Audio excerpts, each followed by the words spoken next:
Hey, what's up, guys? So, news came out a little while ago that Jon Jones will be eligible to return, I think on October 28th or a little after of 2018. USADA gave him a 15-month suspension retroactive to his positive test back in 2017. And October 28th will mark 15 months. After that, he can fight. Um, man, I'm not excited. I'm not caring, man. I'm preferring Jon Jones out of the picture, out of the spotlight, away from fighting, man. You know, how many chances have we given the guy, man? How many chances have we given the guy, and he constantly fucks up, man. I'm not giving Jon Jones any more chances, man. As far as I'm concerned, personally, it's over for Jon Jones, man. Um, you know, the guy, the guy constantly fails drug tests, man. Constantly embarrasses the sport with things that he does, man. Cannot compete. You know, I just feel like it's gonna be a matter of time before he fucks up again, either failing the test or doing something outside of the cage, man. That's gonna bring embarrassment to the sport, to the UFC, to himself, to his team. You know, I'm not trusting Jon Jones to stay clean of drugs or stay clean of not screwing up before he officially retires, whenever that is, man. You know, I will put the link to the ESPN article, the alert that I got on my phone when this story broke. I wish I could read some of the things that were said in it. It said that, which I didn't know. It said that he admitted to the use of illicit drugs, including cocaine, shortly before and after his positive test in 2017. You know, he swear up and down he didn't take PEDs, but he admitted that he used illicit drugs, including cocaine. You know, before and after that time period, man. You know, and he took like 14 supplements to USADA to test to see if they could find the steroid that he popped on, and they could not find it, man. It got in the system some kind of way, man. You know, and from what the arbitrator said, man, the arbitrator bent over backwards for Jon Jones, man. Once again, this guy, because of who he is and his talent, he getting, people bending over, giving him kind of light sentences, man.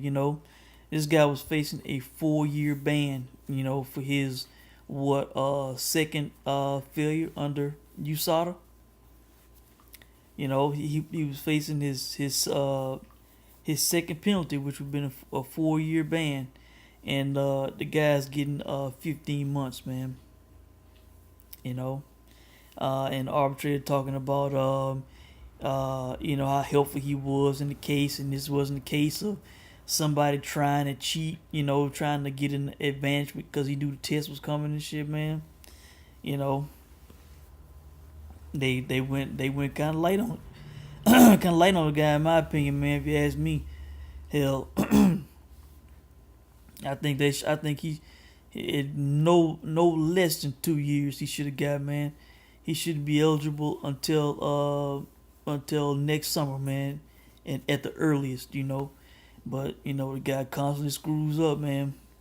You know, so and I got a feeling he gonna get rewarded by probably headlining um, the Madison Square Garden show, man. Would not surprise me if they try to stick him in the main event on that show, because they still have not, as far as I know, I could be wrong, but they still don't have a main event for the UFC show in New York, man. And the return of Jon Jones, they'll try to stick that on and mark the hell out of that shit, man, and sell it as a big pay-per-view, man. So they have a big star on it. So you know, I'm not feeling it, man. I'm not excited about it. Um, I'm down on Jon Jones, man, way down. I will never consider him the greatest of all time, man. The guy's missed too much cage time. He screwed up too many times, man. Failed too many drug tests. Embarrassed the sport too much, man. You know, so all that goat shit. I will never consider this guy, man. How many drug tests has he failed, man? He tested for cocaine metabolites. That was one of the reasons the UFC uh got USADA to start testing, man. He was one of the ones to help trigger that shit. Tested for cocaine metabolites. Then he popped on one of those tests leading up to UFC 200. That was a suspension. We not mentioning the hit and run he did. An embarrassment. Another reason for him to be out and suspended. And now this recent one, man, which I was just in disbelief. After all the shit, after all the positive tests and the hit and run, he come back. He wins the title from DC, gets celebrated, and and then pops positive for anabolic steroid, man. You know, uh, I'm not jumping up and down over this shit, man. I like Jon Jones being out of the picture, man. You know, not embarrassing the sport, not feeling tests and shit, man. So, that's my statement on Jon Jones, man. I'm not high on the guy, man. Yeah, at one time I was a fan, man, but I'm not a fan now, man. I'm not supporting guys who constantly failing drug tests, constantly screwing up, constantly embarrassing the sport.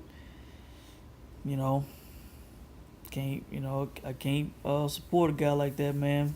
If somebody fails once, man, maybe you took some tainted shit or whatever, maybe it was some kind of mistake, Hell, I can be a forgiving man, but two failures, three failures, man. I can't rock with that, man. Cannot roll with that shit, man. So just be on the lookout, guys. Be prepared. Don't get too excited. Just sit back and wait. I'm anticipating for him to screw up again, man. And then it'll probably really be over for the guy then, man. So I think that's it, guys. I will put the link to that article in the comment section for you to see. But again, guys, I'm just, I, I don't feel anything over this shit, man. Just feel like we're gonna get, set up to be let down again, man. So, let me know what you guys think, and I will check in with you guys soon, man. Thanks for watching.